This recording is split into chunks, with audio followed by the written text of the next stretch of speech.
தற்போதைய செய்தியை பார்த்து வருகிறோம்.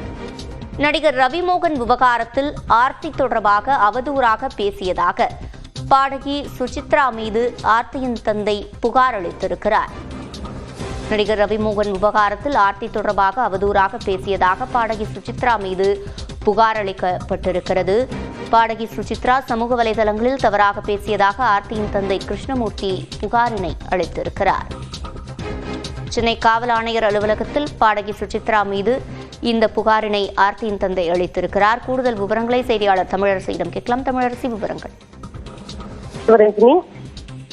ஆர்த்தி ரவி சார்பில் காவல் ஆணையர் அலுவலகத்தில் அவரது தந்தை புகார் அளித்திருக்கிறார். அந்த புகாரில் சுசித்ரா ஒரு தொகுப்பாளர், பின்னணி பாடகி மற்றும் சமூகத்தில் அறியப்பட்ட நபராக இருக்கிறார். அவர் பல எதிர்மறையான விஷயங்களை பேசி வருவதாகவும், பிரபல நடிகர்கள் மற்றும் செல்வாக்கு மிக்கவர்கள், குறிப்பாக தமிழ் திரைப்பட துறையை பற்றி இழிவான கருத்துக்களையும் அவர் பேசி அடிக்கடி அவதூறு நேர்காணல்களை வழங்கி வருவதாகவும், தற்போது ரவிமோகன் மற்றும் பாடகி கெனிஷா எதிராக பேசி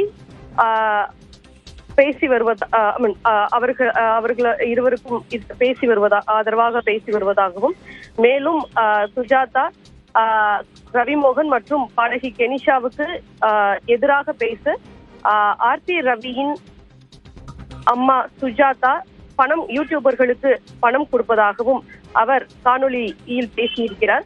இது தனது மகள் ஆர்த்தி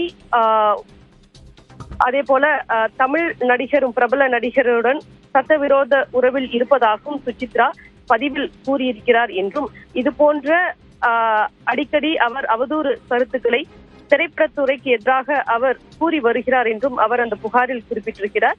எனவே பாடகி சுசித்ரா மீது நடவடிக்கை எடுக்க வேண்டும் என காவல் ஆணையர் அலுவலகத்தில் ஆர்த்தி ரவியின் தந்தை தற்போது புகார் அளித்திருக்கிறார். குறிப்பாக இந்த புகாரில் தன்னையும் தன் குடும்பத்தினரையும் துன்புறுத்துவதாகவும், அவதூறு பேசியதற்காகவும், சமூக ஊடகங்களில் ஆபாச வார்த்தைகளை பயன்படுத்தி வருவதற்காகவும் பாடகி சுசித்ரா மீது குற்றவியல் நடவடிக்கை எடுக்க வேண்டும் என்றும் அந்த புகாரில் ஆர்த்தி ரவியின் தந்தை குறிப்பிட்டிருக்கிறார்.